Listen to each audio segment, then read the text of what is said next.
You told an audience last night that you saw, I think, in a tomb in Egypt. Yeah. You saw it with your own two eyes, right? Yes. You told me that Moses, there were more than 10 commandments. Moses just took 42. The negative confessions. Moses isn't supposed to have been born until 1349 BC. The Africans were already in the 18th dynastic period. Akhenaten, who died before Moses was born, and Imhotep, who died more than 2,000 years before the birth of Moses, and others at the Grand Lodge of Mem had 42 laws called now the negative confession, one for each nome. They go like this: I have not killed man nor woman. I have not spoken ill of the gods. Moses is supposed to be born in Egypt, they said, at a place called Sukkot. Already, it says that Moses get the 10 commandments of Mount Sinai.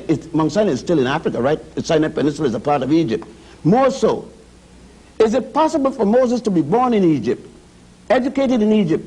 At age 85, he's still in Egypt, and he did not learn the negative confessions? Is it possible for you to go to school, born in the United States, go to kindergarten, elementary, junior high school, and college, and never heard of the United States Constitution? Then it would have been impossible for Moses, when everybody had to read the negative confession 5 times a day, for Moses not to have seen those 42 laws and extracted 10 of them, leave 32 more. Now, if you could go to the temple of Setaiwan at Abydos, to go to the tomb of Ramesses VI at the Valley of the Kings, go to the temple of Edfu, where you would, by the way, see the story of an immaculate conception and a virgin birth 4,100 years before the Mary and Jesus story.